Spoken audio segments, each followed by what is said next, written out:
Hi, on this video I'm going to be reviewing the ASUS VivoBook Flip 14 TM420UA. Great model number, ASUS.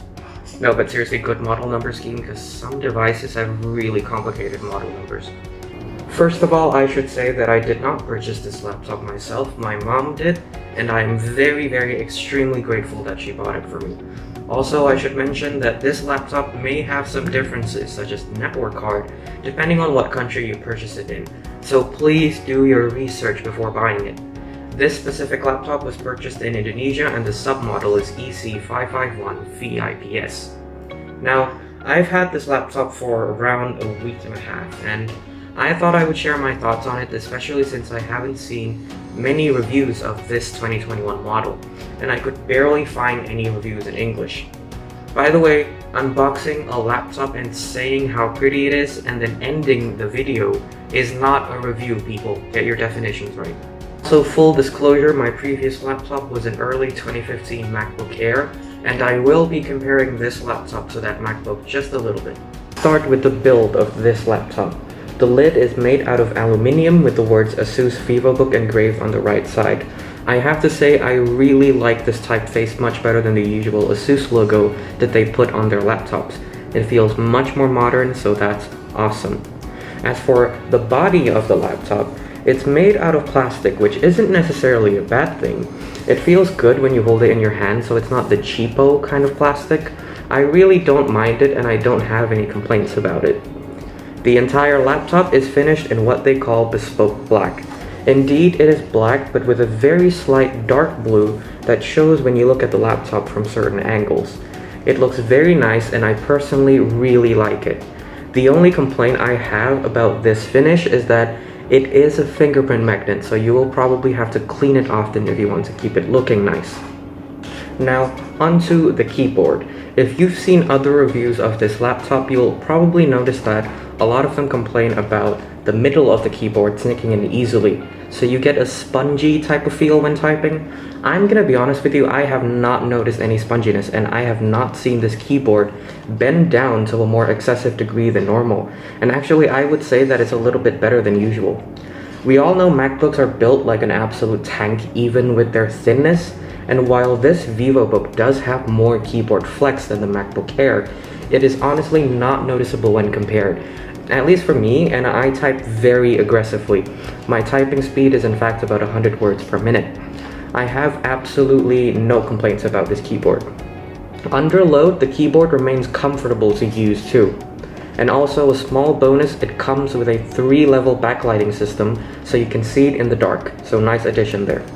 Next up is the touchpad. To put it simply, this touchpad is phenomenal.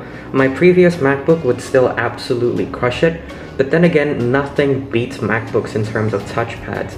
I've never had a touchpad this comfortable on a Windows laptop.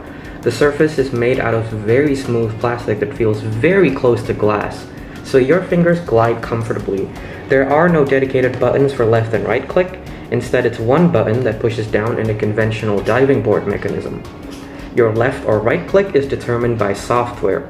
I will say that the clickiness of the button is a tiny bit spongy, but honestly I don't really mind it and I don't really notice it. This touchpad also has a fingerprint sensor on the top right corner that is able to unlock the laptop every single time. I've never had a fingerprint sensor on a laptop, so I really love this part and I love how it works consistently every time, because I've heard horror stories of Windows laptops having broken fingerprint sensors out of the box. By the way, I should also mention, this touchpad is a Windows Precision one, not a crappy Synaptics one, so no complaints there either. Now let's talk about the speakers, which are located over here and over here. Just like touchpads, MacBooks have no competition when it comes to their speakers. Apple is just thoughtful enough to be able to design the best acoustic system on their laptop, so it sounds great on every single one. This laptop speakers is just about 70% of the way there.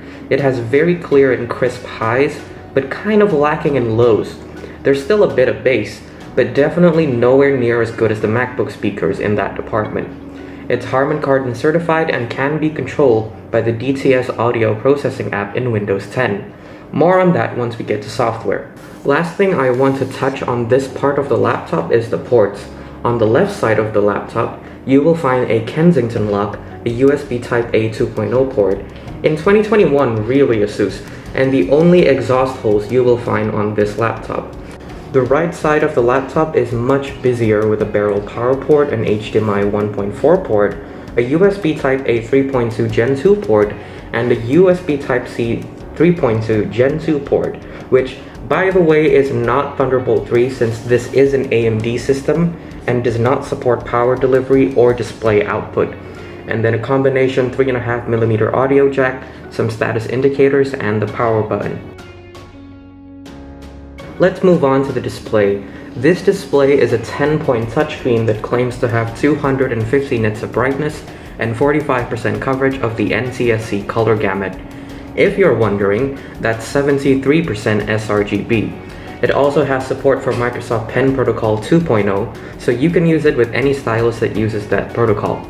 Speaking of styluses, this laptop does come with an ASUS MPP 2.0 pen for free that does 1024 levels of pressure. It also has a convenient magnet so you can stick it on the lid of the laptop. A lot of reviewers I've seen are very nitpicky when it comes to this display, and with good reason.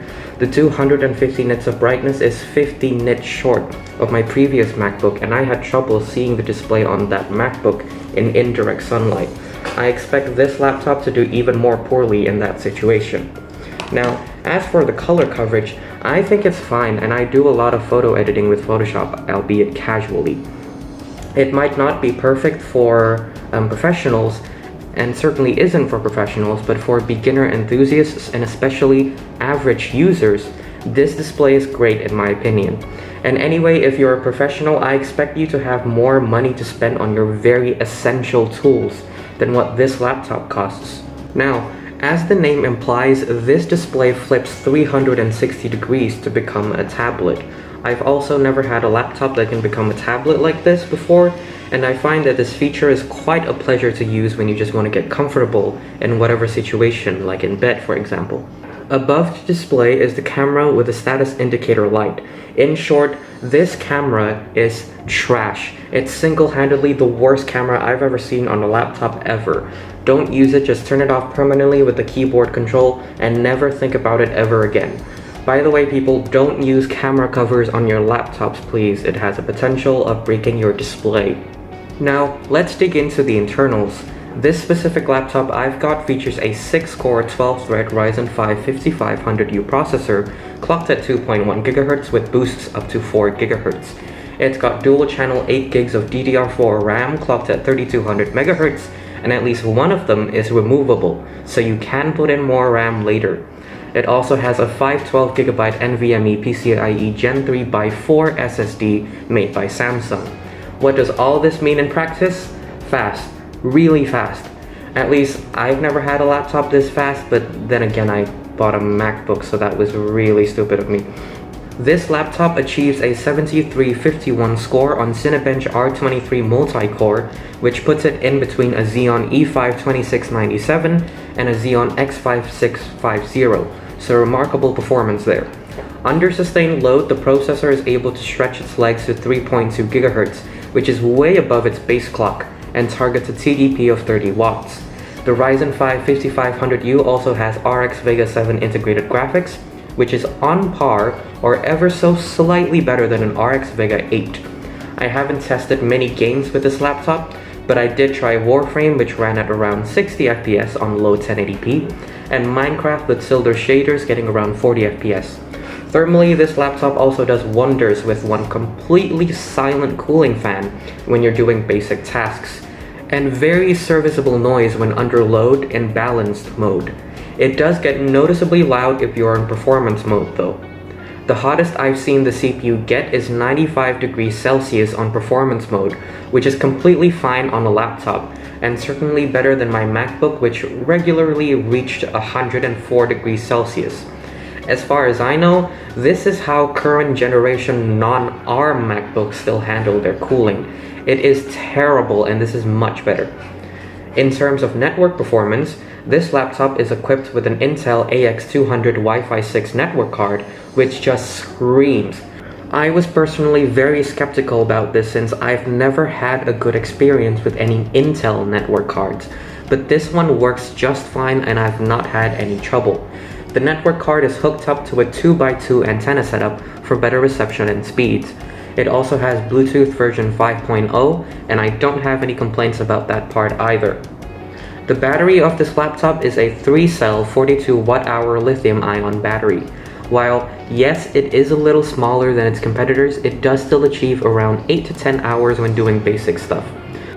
The battery is charged with a 65 watt adapter, which is very compact by the way and doesn't get too uncomfortably hot when it's charging.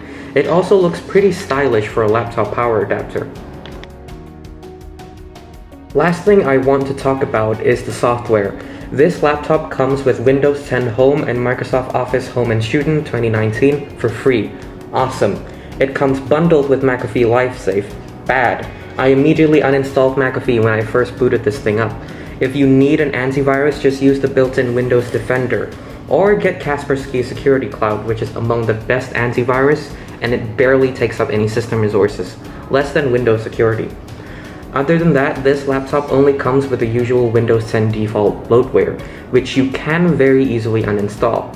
ASUS also bundles its management interface called My ASUS, which allows you to control various functions of the laptop, including limiting the battery to charge to 60 or 80%, so you can get a longer life out of it.